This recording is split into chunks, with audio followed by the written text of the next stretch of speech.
Eu quero agradecer a todos vocês que estão assistindo o primeiro podcast, né? É uma vitória, uma grande conquista de todos nós e especialmente para mim.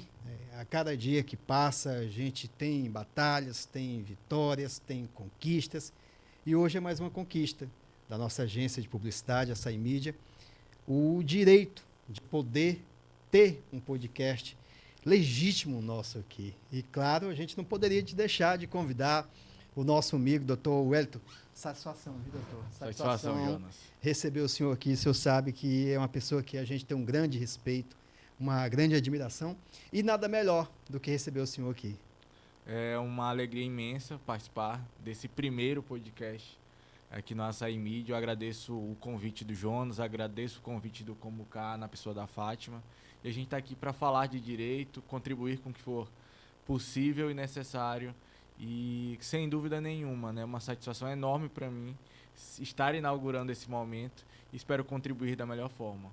Doutor, mas quando se fala de advogado, quando se fala, né, de procurador do município, cria, vamos dizer assim, aquela certa resistência. Né? Nossa, lá vem o Jonas também, com um alto padrão. Mas só que aqui a gente quer fazer um podcast diferente, a gente quer conhecer quem é o Wellington. Depois a gente fala do doutor Wellington. Olha, essa é uma pergunta um tanto quanto difícil, né? Dizer quem eu sou. Eu prefiro fazer meu trabalho, atender todo mundo bem e deixar que as pessoas falem, né, do particular, de quem elas entendem, do que elas sentem de quem é o Wellington. Em relação a esse distanciamento que há entre o cargo do procurador-geral e os munícipes de Açailândia, eu tenho nesses quase 15 meses tentado quebrar esse distanciamento e desmistificar o que é o cargo. Eu sou um funcionário público, independentemente de ser do alto escalão, eu continuo sendo uma pessoa que trabalha para a população de Açailândia e tento atender a todos, desde o munícipe que vai lá sozinho, até o sindicato, até a associação de mães, que ontem tive uma reunião, a promotoria, os magistrados, enfim. Atender todos de forma igual, de forma humana e quebrar essa barreira, né? Eu sou um funcionário público e tenho que atender todos da melhor forma possível. E se daqui a um mês ou 3 anos eu sair do meu cargo e sair reconhecido como um procurador acessível, para mim eu vou estar satisfeito. E o senhor falou um fato bastante interessante, porque na realidade, doutor, quem está lá na ponta, né, o João, a Maria, que está lá no bairro do Jacu, ele sente aquele certo receio, né, de poder, nossa, o advogado, o procurador, mas quando o senhor chega com esse seu jeito diferenciado, o seu jeito de poder lidar, tratar com as pessoas, consequentemente já quebra muitas barreiras, né, doutor? Não, isso é com certeza, né? Eu já fui em pelo menos umas 4, 5 reuniões que as pessoas falaram, olha, a gente está muito feliz, porque é a primeira vez que um procurador se senta para se reunir com a nossa categoria. E aí não é uma crítica a ninguém que passou antes. É uma forma que eu tenho de lidar com as situações. Eu prefiro, de fato, ir, conversar, entender. E eu trabalhei por 2 anos na Defensoria Pública. Fui estagiário lá. E é um dos locais mais humanos, de atendimento mais humanizados que a gente tem no município, eu creio que em todo o Maranhão, para não dizer em todo o Brasil. E esse atendimento humanizado é o que eu tento levar. Conhecer as dores de cada setor, de cada pessoa, para que eu possa resolver. Eu não vou me colocar no lugar do cidadão, só ele sabe a dor que está sentindo. Mas quando eu converso e entendo a dor que ele tem, é mais fácil para eu trabalhar e ajudar a resolver. Doutor, mas já teve algum caso que muitas das vezes tem pessoas que tiram proveito daquela situação em ter o senhor uma pessoa acessível, ter um senhor como uma pessoa amigável, querer ter algum oportunismo, tirar alguma vantagem, dizer, não, com o Wellington aqui eu vou conseguir o que eu quiser porque ele é muito acessível. Já aconteceu algo desse tipo, doutor? Eu creio que não, assim, não que eu tenha percebido, porque da mesma forma que eu atendo todo mundo, o atendimento é para que haja a conversa, para que haja o diálogo. Atender a demanda já depende de outras situações. Depende da lei, depende às vezes do entendimento da promotoria, de uma decisão judicial. Então o meu papel é ouvir todo mundo, ser acessível para ouvir todas as demandas e não necessariamente para atender todas as demandas. Então, não é porque alguém me procure que eu vou abrir a porta do meu gabinete ou eu vou participar de uma reunião em qualquer lugar que seja, que eu vou conseguir atender a demanda. Uhum. E o meu papel é ouvir todo mundo e conseguir atender na medida em que é possível. Não sendo possível, infelizmente, a gente também sabe dizer não e isso faz parte do trabalho, né? E a pessoa tem que entender, né, doutor? Porque apesar de o senhor é meu amigo, mas, não, doutor, vai lá dar um jeitinho para mim. Isso não existe na lei, né, doutor? O que é legal, né? Isso é verdade. Tem um dizer jurídico que fala que o advogado é o primeiro juiz da causa.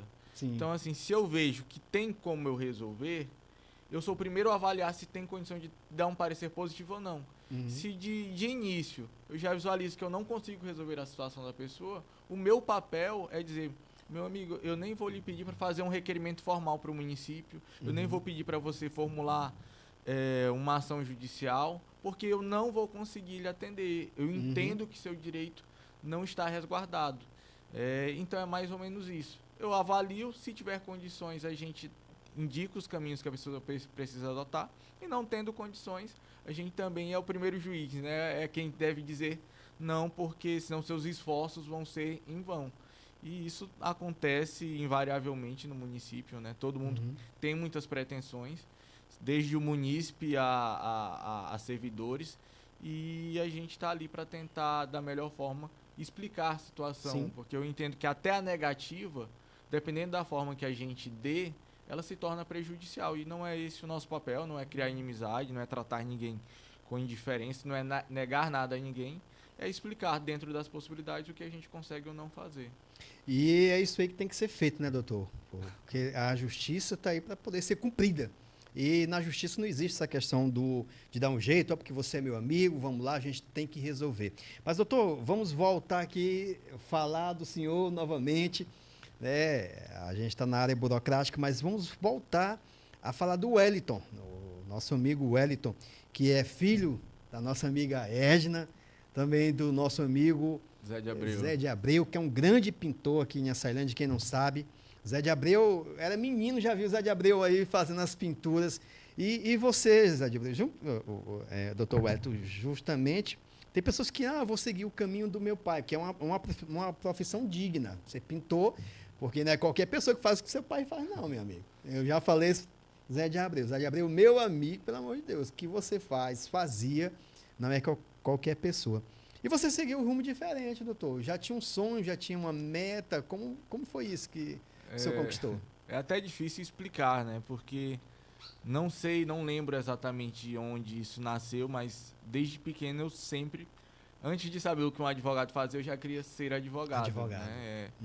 Acho que não sei se vinha em algum lugar, não lembro exatamente, mas graças a Deus e aos meus pais que acreditaram num sonho, eu sou o primeiro advogado da família, acreditaram que eu queria ser advogado, então vamos dar condições para ele ser advogado. Meus pais se esforçaram muito e graças a Deus eu consegui retribuir o esforço, né? Porque a gente sabe que muitas vezes os pais se esforçam, mas os filhos não valorizam aquele esforço, né? Sim. Mas graças a Deus eu consegui valorizar o esforço que eles tiveram e me formar, exercer a profissão que eu sempre quis, sempre sonhei em ser advogado. Pretendo retornar ao meu ofício, que para mim é um sacerdócio, ser advogado é o que eu sempre sonhei e o que eu imagino fazer para a vida toda. Então eu não penso em fazer concurso, seguir outras carreiras, e para mim até eu tenho uma certa dificuldade, porque como procurador eu sou muito mais um gestor do que um advogado prático, né, de exercer o ofício. Então eu tenho ainda esses sentimentos um pouco controversos, mas a advocacia para mim é meu primeiro amor e vai continuar sendo assim sempre. Doutor, o senhor está falando aí que a advocacia é o seu primeiro amor, mas eu lembro muito bem de um relato que o senhor fez ali no Teatro Municipal, e a gente agora vai voltar a falar, a gente vai falar agora, na realidade, do Fundo da Infância, a importância do Fundo da Infância aqui para o nosso município, a importância do FIA para os nossos jovens. E o senhor também já foi de um projeto social desse. Eu lembro muito bem quando o senhor falou lá no teatro que era um sonho realizado, né? O senhor lá na ponta, jogando bola, brincando com todo mundo, Naquele momento, muitas das vezes, o menino, a menina nem imagina que por trás de tudo aquilo precisa de um apoio, né? Precisa ali das entidades, precisa do município, precisa, né, que os empresários façam a dedução do seu imposto. E naquele momento o senhor ficou bastante emocionado em ver tantas crianças naquele momento sendo reconhecidas, sendo valorizadas. Como foi para o senhor, doutor, esse momento tão importante na sua vida? Na verdade, a maioria das pessoas não imaginam o universo que acontece fora daquela bolha, né? Da bolha de quem vive a sociedade açailandense. Se a gente for procurar e perguntar pelas ruas, quantas pessoas sabem da existência desses projetos e de quantos projetos são executados, Sim. de aula de balé, a violão, pintura, a futebol, né? pintura. Muita gente vai falar que não conhece, que não sabe da totalidade desses projetos. Mas existem em cada bairro crianças sendo impactadas cotidianamente como fruto desses projetos. E esses projetos, eles não podem formar os melhores jogadores, eles podem não formar os melhores pintores, os melhores músicos, mas eles ajudam a formar cidadãos. Então, se não sair o próximo Picasso, mas se sair um bom cidadão, eu creio que o projeto já atingiu a finalidade. E eu falo isso porque fui e fiz parte de um projeto desse na minha infância. E eu lembro de uma situação que eu jogava e eu falava muito palavrão, apesar de ter uma criação cristã. E o Mas não tem jeito, né, doutor? Uma no brincadeira futebol, ali. E aí um professor, ele falou assim, olha, eu até quero que tu seja titular no meu time, mas desse jeito que tu se comporta, não dá. Não vai. Não vai. Não Porque tem como dar sequência. São colegas, são crianças. Então, ou você muda o comportamento, ou você não joga comigo. E ali eu percebi. Ali eu tive um entendimento. Não, eu preciso mudar porque eu quero jogar. Então, o projeto, ele forma, molda o caráter e molda, muitas vezes, atitudes que a criança e o adolescente vão ter para a vida toda. Então, esse ensinamento que eu tive lá na infância, não é que eu parei, mas naquele momento eu percebi, para viver aqui nesse grupo, para participar desse projeto, eu preciso mudar uma conduta que não é a melhor. Então isso eu creio que acontece em todos os projetos, não só a formação cultural, artística, mas também a formação social, e é de suma importância. E isso não acontece, não dá para a gente esperar só que o poder público, que já tem contribuído, né, tem um repasse percentual de 1% do FPM, que tem sido destinado, a gente não pode esperar que só o poder público contribua para que esses projetos aconteçam. E aí a gente vai tocar e vai poder se aprofundar durante a nossa conversa na importância não só das pessoas físicas, como também das empresas, de fazerem a destinação do seu imposto de renda e de um percentual para o Fundo da Infância e da Juventude aqui do nosso município. Porque por mais que haja recursos, quanto mais recursos, melhor a gente oferecer. E eu posso falar porque vivi. Tem crianças que iriam para o projeto não pensando já no jogar, mas porque ia ter o lanche, às vezes final do ano tinha presente. Então são situações que davam um novo ar de vida para aquelas crianças e para todo mundo que estava envolvido, né? E eu falando de uma realidade que eu vivi na Bom Jardim, que era um bairro razoavelmente carente, mas que se estendia por toda a cidade. Então isso se replica e a necessidade que existia há quase 15 anos atrás, ela ainda existe hoje, né? Sim, e infelizmente a desigualdade social, né, doutor? Porque na realidade, como o próprio instrutor aí falou para o senhor, Wellington, você tem que parar. E hoje também tem o projeto social, ele também já está na diretriz dele lá, né, Fátima? Que a entidade tem que orientar, que a criança tem que estar na sala de aula, tem que ter aquele cuidado com os pais. Então, isso é muito importante, é a essência. E aquele Wellington de 15, 20 anos atrás, imaginava que esse Wellington ia chegar hoje onde o senhor está? Eu acho que ele não imaginava e não tinha condições de imaginar. E aí eu falo, e se eu pudesse falar 1000 vezes, como eu falei lá no teatro, muitas vezes os pais que veem os filhos ali correndo na rua, jogando bola, imaginam que o universo daquela criança ela vai se restringir às vezes à mesma profissão do pai, à mesma profissão da mãe, nunca vai conseguir atingir o ensino superior.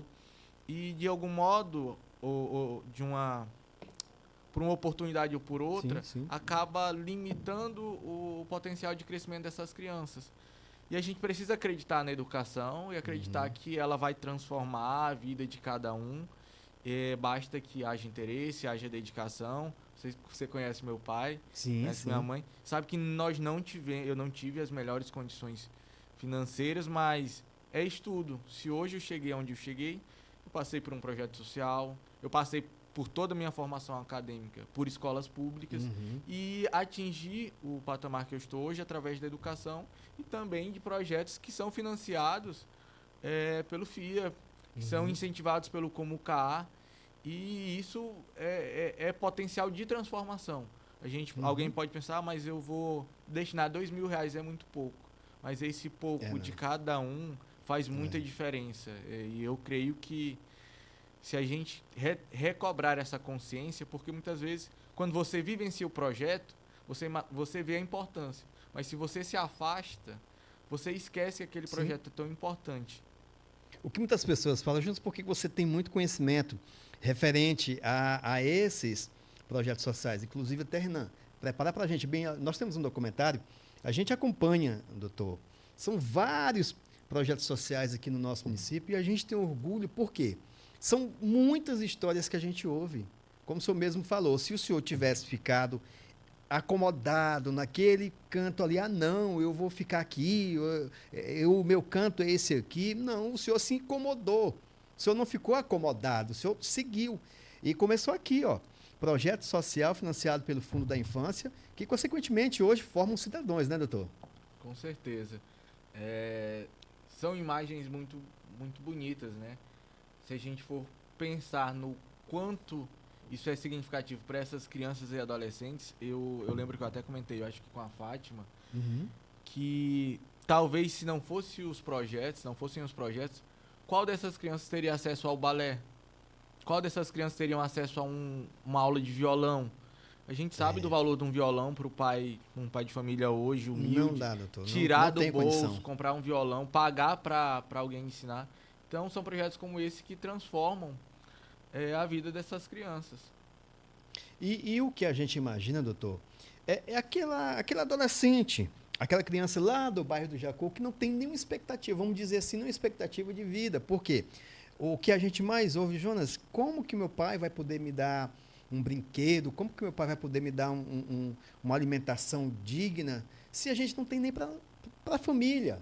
Então, é por isso que o projeto social, as entidades são importantes e pode ter certeza, o senhor já observou, a frequência é ali pontual, doutor. Isso quer dizer o quê? Que realmente lá na casa dele não tem o que tem aqui no projeto social. Com certeza, né? E quando a gente vê numa visão mais macro, não é só o artístico, não é só o educacional, não é só o cultural. A gente está formando cidadãos. Então, quando a gente tira, muitas vezes, da rua, da ociosidade, coloca num projeto social, a gente está intervindo para que ela não procure, não encontre ou não seja encontrada por outras atividades que seriam prejudiciais, não só para a criança, como para toda a sociedade. Então, eu sempre vou defender, né, vou ser sempre um defensor desses projetos sociais, como alguém que esteve do lado de lá e agora, estando do lado de cá, o que eu puder contribuir para ver esses projetos se desenvolverem, eu estou aqui à disposição, porque são importantes e eu sei porque sou fruto deles. Doutor, e o que a gente pode perceber também é a prestação de contas, o quanto que é importante, né, às entidades. Porque, infelizmente, já aconteceu, eu já vi relatos, infelizmente, de entidades que não prestaram conta, infelizmente, tentava burlar, né, o trâmite legal, e hoje não. A gente vê, está até aqui a imagem da doutora Patrícia Giroto, juntamente com a presidente do Comucaa, o senhor também, procurador do município, o próprio prefeito, doutor Benjamin, que não mede esforços de poder, está arcando, cumprindo né, com as obrigações do município. Mas, infelizmente, existia, graças a Deus, acabou, né, Fátima? Acabou. Hoje as prestações de contas são todas rigorosamente auditadas. E é importante, doutor, para que possa dar seguimento em vários projetos aqui do nosso município, essa lisura nos projetos, né, doutor? Não, isso com certeza. E uma coisa que é preciso que a gente tenha em mente, que fique claro, de 19 projetos, se um ou dois não forem adequados à prestação de contas, isso não macula o serviço que foi prestado pelos outros 17. E não é porque aconteceu em momento anterior que a gente tem que trazer esse estigma para os projetos atuais. Sim. A gente precisa ter em mente que o dinheiro que está sendo destinado é para uma boa causa, e se alguém, por algum motivo, não fizer da maneira correta a destinação do recurso, ele será penalizado. Né? Então a gente não pode, sobre esse pretexto de mas é porque eu tenho medo de destinar o recurso, porque eu acho que talvez não chegue na ponta. Não. Acompanhe os projetos, visite, tente entender como é feita a prestação de contas e desmistifique esse medo. Porque muitas vezes, pelo receio de que o dinheiro não chegue na ponta, não se faz a doação. E isso é completamente irracional. Porque eu estou deixando de ajudar 18, 19 projetos que estão dando certo por medo de que um deles, possivelmente, a gente nem sabe, nem tem um fato concreto, possa não entregar como deveria aquele dinheiro para a execução das atividades fins. Então, a gente precisa ter isso de forma muito clara, de que dá para acompanhar, quem tiver interesse consegue acompanhar os projetos, consegue acompanhar as prestações de contas. É tudo publicado também, né, doutor? É tudo publicado, acompanhado pela promotoria, enfim. Não dá para a gente se eximir de ajudar sob essa justificativa, essa possível justificativa de que tem medo do recurso não ser devidamente aplicado. E só para fazer um paralelo, há muito descrédito a nível de política nacional, estadual, enfim, em diversos níveis, e às vezes se desacredita de qualquer político do município, de qualquer pessoa que entre na vida pública. A gente precisa acreditar que todo mundo que entrou tenha boa fé e que vá fazer o papel correto. A gente não pode pressupor que todo mundo que entra na política, ou que todo mundo que entra num projeto social desse, já entra mal intencionado. A gente precisa perder essa cultura de acreditar que todo mundo que tira seu tempo, porque muitas vezes quem é presidente de associação e de projeto não recebe nada para isso. A gente precisa parar de acreditar que todo mundo que se envolve com isso está mal intencionado. Então, esse é um dos recados que precisa ser passado. Tem gente muito boa, tem gente honesta e que quer ver o bem das nossas crianças e dos nossos adolescentes. E o senhor falou um fato bastante interessante aí, doutor, na questão da dedução do imposto de renda. A gente está até nessa campanha, a dedução do imposto de renda. Renan, prepara para a gente bem também o card, para a gente poder colocar aqui, e os amigos ver, porque é importante, doutor, você que, por exemplo, quer fazer a sua dedução do imposto de renda, muitas das vezes as pessoas que estão assistindo a gente não têm conhecimento, não sabem como fazer. Ele quer fazer a doação, o senhor falou aí, uma empresa quer fazer a dedução, mas como que ele deve fazer? Eu sempre costumo falar, procure o contador. Vamos lá procurar o contador que ele vai te explicar 100% na lisura e é 100% correto, 100% auditável, né, doutor? É tudo na maior lisura possível. O próprio ECA, ele prevê a possibilidade de ele escreve isso de forma literal. A doação para os fundos, né? Sim. E a pessoa física, ela vai poder doar até 6%. 3% para o fundo da infância, 3% para outros fundos. E desse percentual, ela pode fazer de duas formas.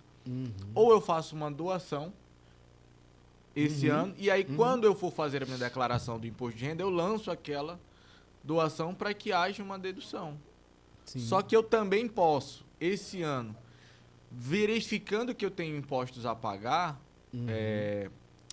imposto de renda a pagar junto à Receita Federal, solicitar que parte desse valor seja destinado ao fundo. Então, eu posso fazer a qualquer momento durante o ano, ou verificando que durante o período de declaração, que inclusive nós estamos nesse período de declaração de imposto de renda da pessoa física, destinar parte do meu débito para um desses fundos também. No caso, para o nosso, de preferência, para o Fundo da Infância e Juventude.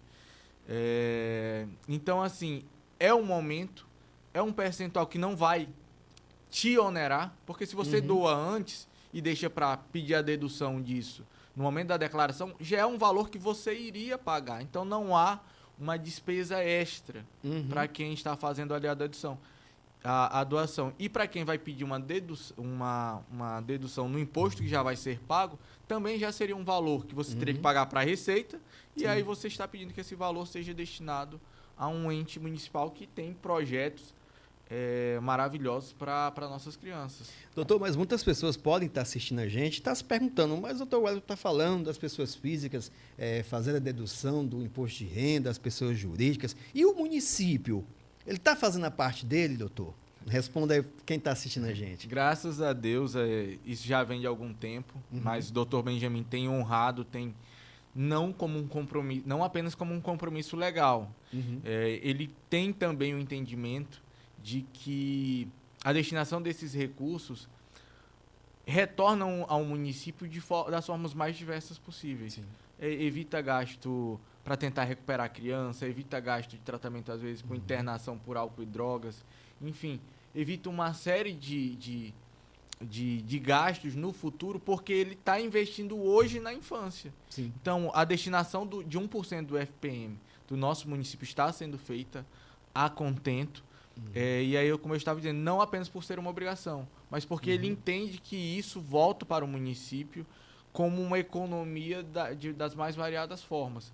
E a gente pretende continuar, está havendo até meios de conseguir, junto a empresas que já prestam serviços para o município, de que elas também possam fazer destinação de recursos para que esses projetos sejam ampliados. A gente sabe que, por mais que o recurso chegue, as associações elas trabalham dobrado para conseguir entregar. É muito difícil, e eu sei porque eu já fui filho de presidente de associação, minha mãe já foi presidente, também já fui criança atendida. É muito difícil para um presidente de associação, um diretor de projeto, receber um pai dizendo que quer a vaga para o filho e ele negar. Então, eles se desdobram para atender o máximo de pessoas possíveis, mesmo que o recurso, quando veio inicialmente, não era para contemplar todos. Então, há sempre essa necessidade de aumentar os repasses. E isso aí o senhor falou interessante, porque também a gente ouve muito esses comentários, que muitas das vezes está lá na associação, são 30 vagas, por exemplo. Aí sempre chega a mãe, como é que o coleguinha chamou aqui, aí você fica... Aí acaba que, vamos supor, aumenta 2, 3 mais vagas e acaba que o recurso já está destinado, já tem aquele percentual. Então, tem que se fazer uma matemática lá na alimentação, tem que se fazer a matemática ali na questão do projeto social, para poder agregar esses meninos. Só para você ver o tanto de positividade que é um projeto social desse, que a gente também é acostumado a ver muitas vezes, que ele não consegue entrar, mas ele vai lá observar o coleguinha dele. E fica, tio, quando tiver uma vaga aí, eu tô dentro, viu? Eu já vi isso aí, doutor. Então, é importante demais. Assim, eu lembro que, às vezes, se pedia 2, 3 coletes para o futebol, né? Eu lembro até o nome do projeto, que era Brasileirinho. 3 coletes por criança. Só que chegava um momento que se tirava de uma criança para dar para outras que... acompanhavam o exercício das atividades. E eu sei que às vezes compram um violão ou 10 violões para atender 10 crianças, só que, peraí, vamos compartilhar, vamos fazer rodízio, para agregar novas crianças. Então, a gente já estende um convite para quem for assistir o podcast. Visite os projetos sem compromisso. Porque quando você visita, você conhece, você vê as crianças exercendo as atividades de cada projeto, você tem a dimensão da importância de fazer uma contribuição. O seu dinheiro já vai ser pago para algum lugar. Destine para alguém que você vai poder acompanhar e ver na ponta a transformação social aqui na nossa cidade. Doutor, e é o que eu sempre costumo falar, muitas das vezes, quando eu vejo essas campanhas em rede nacional, e um dia eu estava assistindo uma campanha dessa em rede nacional, uma pessoa mesmo de Açailândia, eu vi, dou uma quantidade lá, até interessante. E aqui eu fui imaginar, será que essa pessoa teria coragem de fazer uma doação dessa para uma entidade aqui do nosso município? Então, é o que eu sempre costumo falar. Tudo bem, quem é lá da cidade grande precisa que lá a demanda é muito maior, mas eu acho que quando a gente está aqui na ponta, doutor, aquela mola gira, quando o senhor ajuda, me ajuda, eu ajudo a Fátima, eu ajudo o Renan. Então, tem a roda de escape aqui que, com certeza, projeto social alavanca ainda mais e vai poder atender muito mais pessoas. O Fundo da Infância tem esse direito de poder estar reservando, resguardando o direito do nosso adolescente, mas a pessoa tem que fazer a doação dele. Não, isso é verdade. Muitas vezes as empresas aqui da nossa cidade reclamam, tá difícil encontrar mão de obra qualificada. Será que se ele tivesse destinado um valor anual para crianças estarem em projetos como esse, será que esses adolescentes não continuariam nas escolas para continuar no projeto? Não continuariam se qualificando para não perder, às vezes, a participação em uma coisa como esses projetos que estão desenvolvidos? Porque quando você mantém durante toda a infância e adolescência crianças na escola, a possibilidade dela se tornar um adulto funcional é bem maior. Sim. Só que aí você não tira, não investe em projetos sociais. E aí quando você precisa de alguém aqui em Açelândia para exercer uma função técnica em determinadas empresas, eles não encontram. Por quê? Porque às vezes faltou um incentivo lá na ponta, quando da formação dessas crianças. As crianças acabam, por um motivo ou outro, se evadindo muitas vezes da escola, não participam de um projeto social, acabam não se tornando alfabetizadas, não alcançam uma nota para entrar numa boa faculdade, ou em qualquer faculdade que seja, e aí não estão prontos para o mercado de trabalho. Mas isso é fruto, muitas vezes, da falta de participação em projetos sociais, e que muitas vezes não ocorre também a ampliação das vagas porque não tem recurso. Porque o interesse desses projetos, eu tenho certeza, que se conversar com todos, eles diriam, se me der recurso, eu atendo mais pessoas sem nenhum problema. Falta é recurso. E o que tem é menino aí, né? Na cidade, né, doutor? A gente observa, a gente passa nos bairros Bom Jardim, Laranjeiras, Capelosa, que tem de menino aí que precisa de estar sendo resguardado o direito dele na infância. É importante demais você que está assistindo aqui a gente pensar, refletir e fazer sim a sua doação. Mas, doutor, vamos voltar aqui e falar agora dessa união entre os poderes, né? A gente percebe, a gente sabe, a gente vê que o senhor é bastante, vamos dizer assim, interligado com a assistência social, com o pessoal do Comucaa. É importante, doutor, para que esse resultado seja positivo aqui para as entidades? Não, com certeza, né? Eu já participei em reuniões do Conselho de Idosos, já participei de reunião com o Comucaa, já participei de reuniões na assistência. A gente entende que tudo que precisa de formalização, tudo precisa de um ar de legalidade, de uma forma ou de outra vai passar pela Procuradoria. Então, a gente tem que ouvir cada um dos setores para que a gente consiga dar uma resposta satisfatória. Sim. Eu não posso só esperar que aquilo vire um problema para que eu resolva. Não é melhor que eu me posicione junto às entidades, junto ao Comucaa, junto à assistência social, para antes que vire um problema, a gente consiga encontrar caminhos que possibilitem a consecução das atividades? Sim.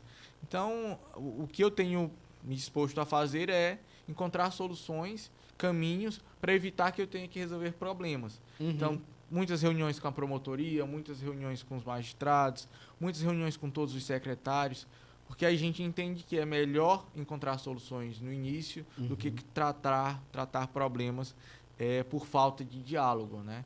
Então, a gente está sempre à disposição, sempre conversando e entendendo, né, que cada setor tem sua particularidade e que, dentro das nossas possibilidades, a gente vai ter que ajudar todos eles a se desenvolverem.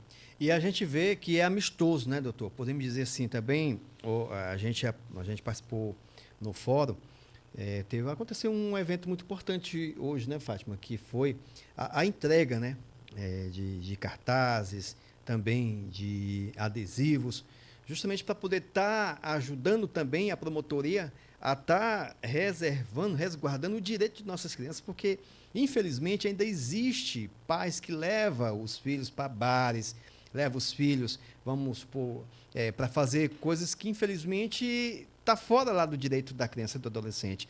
E a gente percebeu hoje, amistoso realmente o poder executivo com o judiciário, que, na realidade, aponta que é interessante para todos nós. É a população que vai estar ganhando com a união desses poderes, né, doutor? Não, sem dúvidas, Jonas, porque se a gente for imaginar, é um trabalho de muitas mãos. As pessoas não têm dimensão de quantas pessoas estão envolvidas, desde o Comucaa, passando pela assistência, passando pela procuradoria, os projetos. tudo isso, todo mundo em cadeia, juntamente inclusive com o Conselho Tutelar, a gente precisa citar aqui, para conseguir preservar direitos dessas crianças e adolescentes. O poder público sozinho consegue atender tudo? Não, isso é utópico, né? A gente não tem recursos ilimitados. E até em países desenvolvidos é muito comum que mesmo em países desenvolvidos existam instituições filantrópicas que prestem serviços como esse. Sim. Aqui muitas vezes a população quer atribuir somente ao poder público, e aí eu falo de modo geral, atribuir ao poder público o dever de atender todas as demandas da sociedade de uma única vez. E isso a gente não vai conseguir fazer. Não tem como. Então, através de doações para o FIA, através de projetos sociais, que também são instituições à parte do poder público, através do recurso público pago ali através do FPM, juntando todos esses esforços, judiciário, promotoria, através de todos esses esforços é que a gente consegue prestar assistência. O nosso dever é prestar assistência integral em todos os aspectos. E a gente tem que caminhar ombreados para conseguir entregar isso. Então, é algo que passa pela conscientização da população de que se todo mundo não unir esforços, a gente não... É impossível atender. Não é uma situação do prefeito A, do prefeito B, do governador, do presidente. Isso é um trabalho que precisa ser feito de forma integrada, com todos os setores, desde o Comucá, Conselho Tutelar, assistência, enfim, ombreados para a gente conseguir entregar uma melhor prestação de serviço para essas crianças que necessitam desse apoio. E, consequentemente, as famílias só têm a ganhar, porque a gente sabe, infelizmente, tem famílias carentes, tem famílias também que precisam desse apoio do assistencialismo, podemos dizer assim, doutor, porque, na realidade, tem muitos pais que... Eu vou até meio que falar aqui uma situação meio que dura, mas é a nossa realidade, que muitas das vezes entrega o filho dele para o projeto social e, se vira aí. Também não é assim, né, doutor? Como o senhor mesmo falou, existem direitos e deveres também. Isso é verdade. Além disso que tu falou, e é importante comentar, o projeto social ele tem uma veia cultural, artística, esportiva, social, que também é muito importante, mas ela não vai suprir, nem tem que suprir o dever dos pais, né? Eu tive um puxão de orelha lá, mas é um puxão de orelha para me desenvolver como cidadão. E isso o projeto vai fazer. Mas a educação que deve vir de casa, os valores que devem vir de casa, o projeto social ele não pode intervir, nem deve intervir. A criação de cada um, a religião de cada um, ela tem que vir de casa. E às vezes falta isso, né? A gente sabe que existem famílias desestruturadas, mas, por um outro lado, é importante ressaltar que, às vezes, a mãe que trabalha fora, a mãe solo que não tem quem fique com o filho, coloca o filho de manhã na escola, à tarde o filho vai para o projeto social e, quando a mãe chega do trabalho, consegue tempo ali para ficar com o filho. Mas sem o projeto social, para onde é que essa criança vai à tarde? Né? Não tem. Então, às vezes, a mãe trabalha o dia todo, não tem com quem deixar o filho, de manhã o filho pode ir para um projeto social e à tarde para a escola, ou vice-versa. Agora, na falta disso, o município tem evoluído no fornecimento de contraturno. A gente chegou a 6 mil alunos atendidos, mas a gente tem 19 mil alunos na rede municipal de ensino. Então, é preciso de projetos como esse para que as crianças tenham para onde ir e os pais consigam trabalhar, as mães consigam trabalhar e ter um lugar seguro para deixar as suas crianças. Então, tudo isso está junto, está unido. E é por isso que a gente está aqui para falar da importância que muitas vezes passa despercebida. Muita gente desconhece a realidade que a gente tem no nosso município, que está tão perto, precisando de apoio. Vai pagar para o governo, podendo deixar aqui e contribuir para a nossa realidade.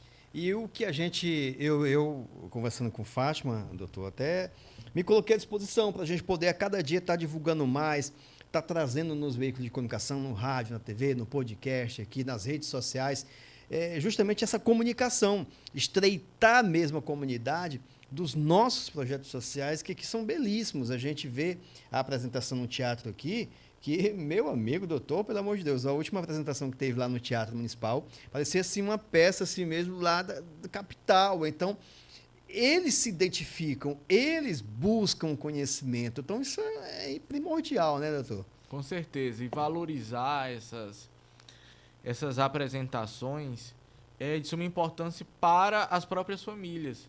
A gente viu lá no dia que a gente estava no teatro, as apresentações foram muito bonitas, me surpreenderam, né? Uhum. Desde o canto, aos instrumentos que foram tocados, ao balé. Eu mesmo, na minha infância, eu não lembro, eu nem sei se em Açailândia há uma escola de balé. E a gente oferece isso de forma gratuita para crianças que não teriam condições Tem de só pagar. no particular, mas só que o pai não aguenta pagar, não. Então, mas ainda assim, você vê que é uma coisa que não é tão clara para a população, Não, mesmo a não. particular, Não é acessível, né, doutor? que sabe. E então, poxa, a gente tem um projeto gratuito onde uma instituição está disposta a colaborar, o município está ajudando, existem empresas que colocam recursos, mas dá para melhorar, dá para incrementar. E se a gente não valoriza isso aqui dentro do nosso município, a gente vai perder. Né? Eita, doutor, o senhor falou um negócio aí, perder. Quando fala em perder, meu Deus do céu, dá um frio. Você que é a senhora que está assistindo aí, o senhor que está assistindo, dá um frio. Mas é importante demais a união, porque a união que faz a força. Hernan, coloca para a gente aqui no monitor, doutor, reforçar aqui mais uma vez, as pessoas que estão assistindo aqui a gente, a importância de fazer a sua dedução fiscal, tá, gente? Faça a sua dedução aí dos seus impostos, tá bom? Que, consequentemente, né, doutor, você pode destinar parte do seu imposto de renda em apoio a projetos sociais para os nossos adolescentes. E como o senhor falou, né, são 6% pessoa física, né, doutor? E 3% pessoa jurídica, e é muito fácil, né, doutor? E como a gente comentou, e está escrito no card, Sim. sem custo adicional. Uhum. Então, a gente sabe que a Açailândia tem pessoas que são muito bem-sucedidas e às vezes vão pagar 10, 15, 20 mil de imposto de renda para o governo federal. Não custa, não é um custo você pedir para o seu contador, não, separa aí meus 6% para a gente destinar aqui para instituições de Açailândia.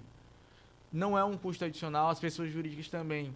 A gente sabe que temos empresas que com certeza têm impostos a recolher, tem imposto de renda pessoa jurídica para recolher. Não custa nada fazer o recolhimento e destinar separadamente o percentual para os fundos aqui da nossa cidade. Então é importante, é obrigatório, o dinheiro vai sair, vai ser pago. Então a gente pede até encarecidamente que se destine para cá. Porque a gente tem projetos, tem prestação de contas séria, tem pessoas sérias trabalhando, tanto no Como Carro, como nos projetos, como em quem fiscaliza também. E o dinheiro vai estar sendo bem gasto e entregue 100% em benefício das nossas crianças e adolescentes. Doutor Wellington, a gente ia ficar aqui a noite inteira conversando, que a gente tem muito assunto para conversar, mas só que a gente tem que encerrar o nosso podcast. Eu quero agradecer o senhor. Além do senhor ser o procurador do município, o senhor é nosso amigo, eu tenho o privilégio de poder dizer isso, que eu tenho o doutor Wellington como meu amigo, tenho uma grande amizade com sua mãe, dona Edna, teu pai também, enfim, toda a família, graças a Deus, eu tenho uma flexibilidade muito boa e isso me gera essa confiança, né? Isso passa para a gente a confiança, além de o senhor atender as pessoas, quando o senhor vem conversar com a gente, o senhor passa para a gente essa firmeza, essa confiança. E é isso que a gente quer, é isso que a população de Açailândia quer, pessoas comprometidas com a nossa população. E o que a gente vê no senhor é isso, comprometimento. Eu quero aqui agradecer ao senhor e eu quero que o senhor volte.